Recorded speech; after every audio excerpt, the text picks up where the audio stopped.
एक परिवार जिसमें 4 लोग होते हैं, माता पिता और उनके 2 बेटे। बड़े वाले बेटे की उम्र 25 साल, छोटे की 22 साल। जो पिता होते हैं वो खेतीबाड़ी का कामकाज किया करते हैं।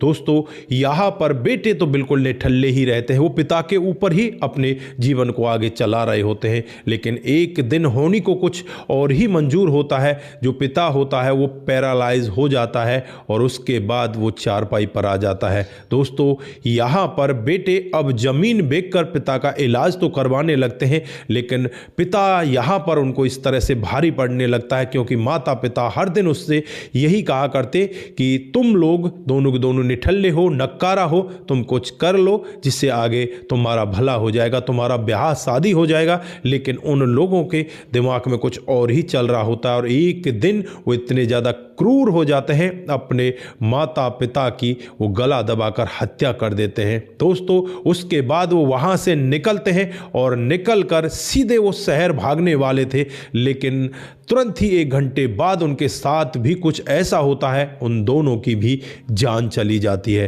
दोस्तों, क्या पूरा मामला रहा होगा, कहाँ का ये मामला है, अगर आप लोग भी पूरे मामले को डिटेल से जानना चाहते हैं तो वीडियो को जरा सा भी स्किप ना करें, लास्ट तक वीडियो को जरूर देखिएगा। आगे बढ़ने से पहले हमारी वही रिक्वेस्ट की जो हमारे चैनल के साथ नए हैं, कृपया करके चैनल को फॉलो कर ले, बेल आइकन को जरूर प्रेस करें। नमस्कार, जय हिंद। आप देख रहे हैं APH न्यूज राहुल रावत के साथ। दोस्तों, आज की जो हकीकत की घटना आप लोगों को बताने जा रहा हूं, मध्य प्रदेश में जिला पड़ता है नांदेड़ और इसी का बराड़ पुलिस स्टेशन है और इसी के अंतर्गत एक मुरहड़ गांव आता है। दोस्तों, यही का रहने वाला एक 50 वर्षीय सोनाजी लखे, उसकी पत्नी का नाम राधाबाई जिसकी उम्र 45 साल होती है। उनके 2 बेटे होते हैं, एक का नाम बजरंग जिसकी उम्र 25 साल, दूसरे का बेटे का नाम उमेश होता है जिसकी उम्र 22 साल होती है।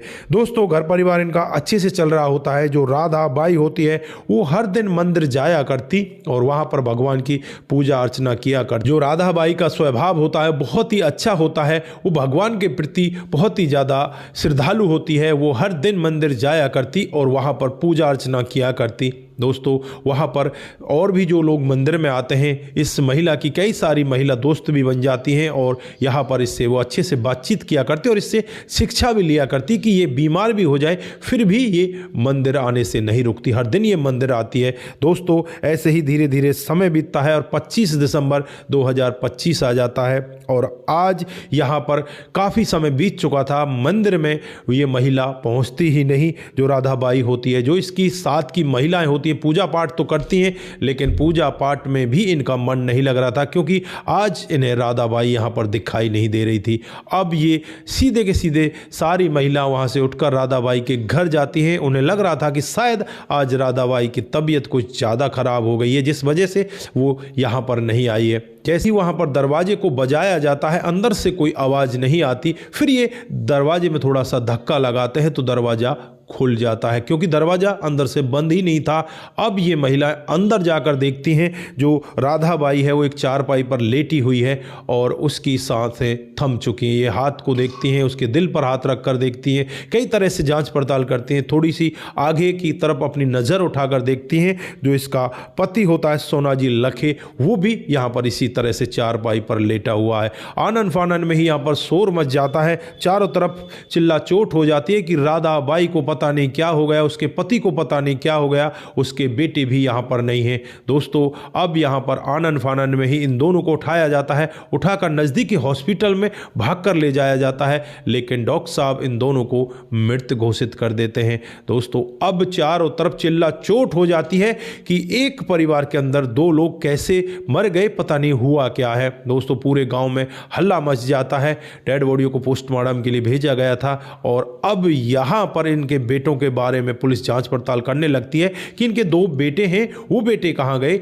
शक उनके ऊपर ही जाता है, कहीं उन्होंने तो ऐसा काम नहीं कर दिया। अब यहाँ पर पुलिस आसपास के लोगों से बातचीत करने लगती है तो पड़ोस में ही एक परचूने की दुकान वाला होता है, वो कहने लगता है कि सुबह के करीब 8:30 बजे का वक्त था जब वो दोनों बेटे मेरे पास आए थे, मेरे से सुपारी लेकर गए थे और मेरे से यही पूछ रहे थे कि यहाँ से शहर जाने का कितना किराया लगेगा। वो लोग शायद शहर गए हैं। ये का समय होता है जब मुरर रेलवे स्टेशन के पास 2 डेड बॉडियाँ मिलती हैं और वो दोनों डेड बॉडियों की जब जांच पड़ताल की जाती है तो वो गांव के ही दोनों लड़कों की होती है, बजरंग और उमेश की।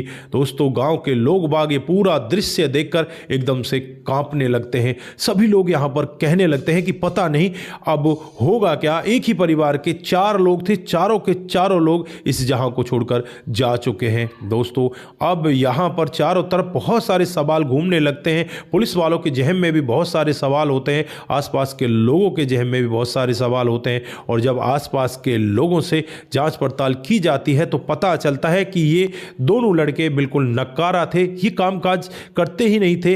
इनके पापा 1 साल पहले से ही पैरालाइज हो जाते हैं। उसके बाद यहाँ पर ये अपनी ज़मीन को बेचकर उनका इलाज करा रहे थे, लेकिन ये दोनों के दोनों दुखी थे। ये चाहते थे कि इन दोनों को रास्ते से हटा दिया जाए और उसके बाद इस ज़मीन को बेचकर ये शहर चले जाएं। ये ऐसा ही कुछ करने के लिए शायद गए होंगे, लेकिन रास्ते में क्या हुआ है इनके साथ में ये किसी को नहीं पता। दोस्तों जैसे ही पोस्टमार्टम की रिपोर्ट आती है तो साफ खुलासा होता है कि इन माता पिता का गला दबाया गया और गला दबाकर इनकी हत्या की गई है। दोस्तों ये तो कंफर्म हो जाता है कि सुबह के 8:30 बजे जब ये लोग घर से निकले थे तो इस घर में कोई और नहीं आया था। जब ये महिलाएं आई थी तो 8:30 से थोड़ा बहुत ऊपर टाइम होगा। 8:30 बजे की कंफर्म तो वो दुकानदार कर देता है और उसके बाद की कंफर्म वो महिलाएं कर देती हैं जो इनके घर पर आती हैं। दोस्तों ये साफ हो चुका था कि इन लड़कों ने ही अपने माता पिता की जान ली है और उसके बाद ये खुद रेलवे ट्रैक पर ऐसे ही छलांग लगा देते हैं। तो दोस्तों यहाँ पर इन्होंने माता पिता की जान तो इसलिए ले ली कि ये इनसे दुखी थे, लेकिन इन्होंने अपनी जान क्यों ले ली इसके बारे में अभी खुलासा नहीं हो पाया है। दोस्तों पुलिस यहाँ पर क्या बड़ा खुलासा करती है ये तो देखने वाली बात होगी, लेकिन फिलहाल यहाँ पर पूरे गांव में मातम छा चुका है। एक पूरा का पूरा परिवार खत्म हो जाता है। यहाँ पर बेटे अपने माता पिता को खत्म कर देते हैं और उसके बाद ये खुद रेलवे ट्रैक के सामने जाकर छलांग लगा देते हैं।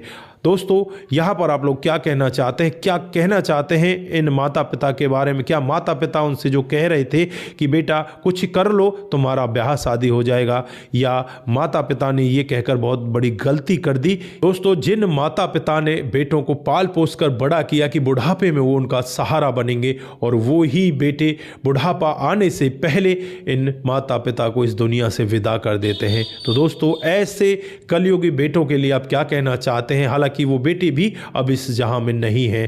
तो दोस्तों यहां पर इस घटनाक्रम से हमें बहुत कुछ सीख कर जाने की जरूरत है। बाकी आप लोग यहां पर क्या कहना चाहते हैं? दोस्तों जिन साथियों ने हमारे पिछले वीडियोज पर कमेंट किए थे उनका नाम हम यहां पर बारी बारी से लेने वाले हैं। तो जो सबसे पहला कमेंट आता है वो गौरव जी का आता है, वेरी नाइस स्टोरी, बहुत बहुत धन्यवाद। उसके बाद में राम गोसाई जी, लाजवाब स्टोरी, आपका बहुत बहुत धन्यवाद। मोनू जैन जी, हर हर महादेव। श्री कृष्णा जी, हर हर महादेव जी की जय हो, बहुत बहुत धन्यवाद। उसके बाद कुमार केसी जी, जय श्री राम, जय शंभू, जय भोलेनाथ, नमस्ते, आपकी कहानी बहुत ही बेहतर होती है, बहुत बहुत धन्यवाद। उसके बाद शंकर स्वामी जी, आपकी कहानी बहुत ही अच्छी लगती है, आपका बहुत बहुत धन्यवाद। कमेंट आता है रघु रावत का आता है, वो लिखते हैं कि आपकी कहानी बहुत ही अच्छी होती है। रघु जी आपका भी बहुत बहुत धन्यवाद। दोस्तों आप सभी लोग इसी तरह से हमारे साथ बने रहें, इसी तरह से अपने कमेंट हमारे साथ में साझा करते रहें। आप सतर्क रहें, सावधान रहें, रिश्तों की अहमियत को जरूर समझें। नमस्कार, जय हिंद, जय भारत।